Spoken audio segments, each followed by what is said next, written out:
Hello and welcome to Cryptonews. Today is the 13th of April, 2023, and the top news for crypto is as follows. We will start with the G7. The 7 most powerful countries in the world will meet this year. Because the main thing they're going to talk about is what they're going to focus on.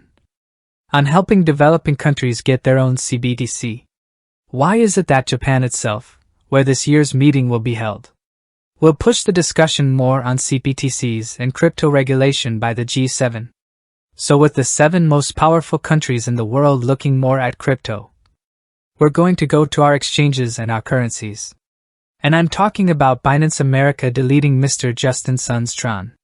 As 3 weeks ago the SEC has accused Mr. Justin Sun of manipulating the price of TRX. But Mr. Justin Sun is not particularly nervous because, as he says, there wasn't too much investment interest from Binance America in Tron. So even though they deleted it, it doesn't matter, it won't really affect its price. And I can say that he is right because as we can see from the price of the trombone, it had a drop of about 6% and now the price is just recovering. So I think that Mr. Justin Sun is right and that this deletion will not particularly affect the trombone. We're going to go to the big upgrade of the day, the Ethereum upgrade, which has been successfully completed with great success, and now you can unstake your ETH stake. And of course, what effect does this have on the price of Ethereum? Absolutely nothing.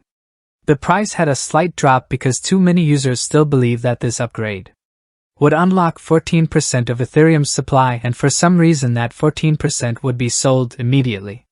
So everyone was shamed that the price of Ethereum would drop too much, and that's why they were selling first. But because that's not going to happen, the price just went back to where it was. And to give you a little bit more data, only a very, very small percentage of validators want to unstake their ETH. Specifically, we're talking about 4,000 validators as of the time of writing this video who have queued up to unstaked 141,499 Ethereum. That's worth $270 million, which is less than 1% of the total ETH stake in the contract. And the best part is that out of those 4,000 validators, only 1,800 can unstake their Ethereum a day. This is one of the safeguards Mr. Vitalik had put in place. Basically, he had said that firstly, not everyone can take them out en masse. It's slowly you will be able to unstake your ETH. And the second safety net is that you can unstake either as many ETH as you've earned from the stake, or you can unstake them all en masse. That and the 32 ETH that they had put in as collateral and they're earned, so all of these mechanisms are helping to keep the Ethereum price from crashing precipitously. And other than that, why would you sit down to take out Ethereum now? You can sit down to take them out when the price has gone to the all-time high, maybe even higher in the next bull run. Once I don't see much reason to unstack them as we speak, to at least sell them.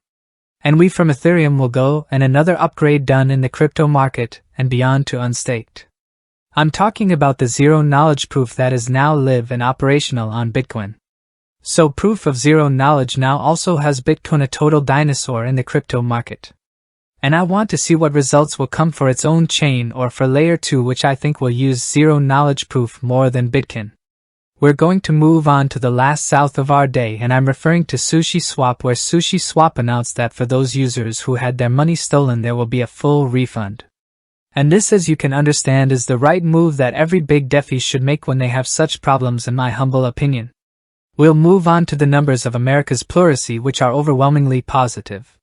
The previous number was 6%, we expected it to drop to 5.1%, but in the end it dropped to 5%, and the result of the markets, and the crypto market, is that the price of Bitcoin has remained incredibly stable, ladies and gentlemen.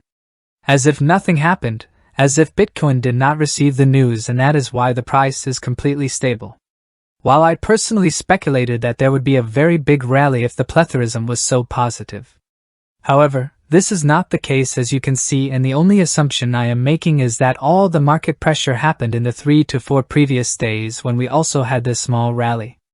And now that the news has come out, just nobody wants to buy because it was something that they had predicted. But regardless of what happens now, this is very, very positive news for Bitcoin, because less than 20 days from now the Fed will come out again and announce interest rates in America. So the chances of Mr. Powell saying 0% rate hike are extremely high, so this could help the crypto market go up even more. And most importantly, slowly another cycle in the economy is slowly coming full circle. We had a printing of money because of the corona. We had interest rate hikes because we inflated the dollar too much. We have interest rate hikes to bring down inflation, and now that inflation is slowly coming down, Mr. Paul will come out and say he's going to lower interest rates until they get back to zero, and since the banks have zero interest rates, it won't be in anyone's interest to have their money, and so that money will come out and go back into the economies and investments like Bitcoin. This is of course months down the road, and the further this suitcase goes, the better to prevent the having of Bitcoin as well. And that was the top news for crypto. Today, 13th of April, 2023. Let me remind you that the content you watch, it's content created for educational purposes only, and in no way constitutes investment advice, only investment opinion. Please subscribe to the channel, leave a like and a comment, which comments can be replied to at the end of the episode. Be well everyone, have a good day.